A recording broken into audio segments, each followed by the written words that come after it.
Romancing the Stone isn't just some old-school adventure. It's the ultimate 80s blend of action, laughs, and steamy romance. Think Raiders of the Lost Ark, but with a little more sass and a lot more mud fights. Released back in 1984, this flick took everyone by surprise.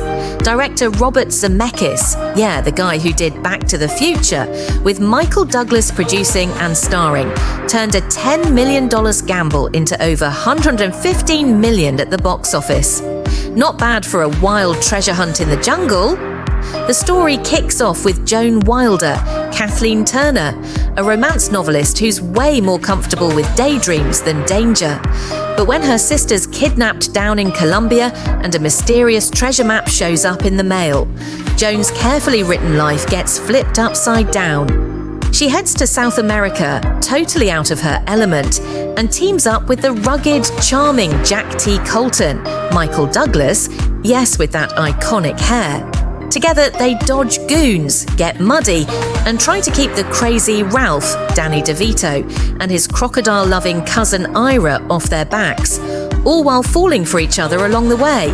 That whole fish-out-of-water thing, it totally worked, thanks in part to the wild, behind-the-scenes chaos. The script was written by Diane Thomas, a Malibu waitress who turned her first screenplay into Hollywood gold.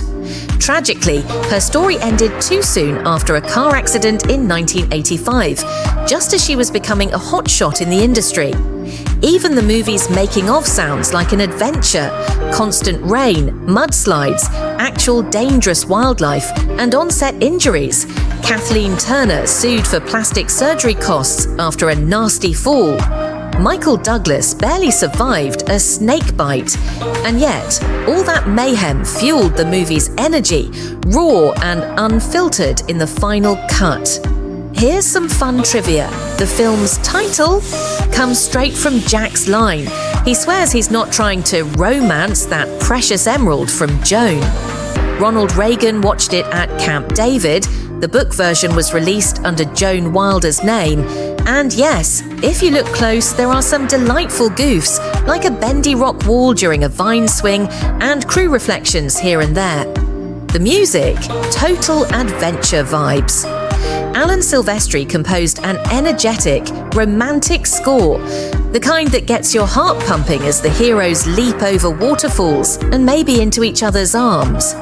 Zemeckis was so into the temp tracks, he kept them, marking the start of a legendary composer-director duo. When Romancing the Stone dropped in theaters, nobody expected a hit, but the chemistry between Turner and Douglas, the laughs from DeVito, and those fast-paced action scenes won over both audiences and critics. Rotten Tomatoes, 86%. It even scooped up some big awards: Golden Globe for Best Comedy Musical, Best Actress for Turner, and nominations for editing and screenplay. The movie is still a fan favourite, with plenty of nostalgia and a solid 6.9 rating on IMDb. Legacy? You bet. The Jewel of the Nile followed in 1985, maybe not as beloved, but still a hit. There were talks of more sequels and even a remake or TV show, but nothing stuck. To this day, Romancing the Stone stands as a classic, a quirky cousin to Indiana Jones, and proof that sometimes when everything goes wrong behind the scenes, all the right magic happens on screen.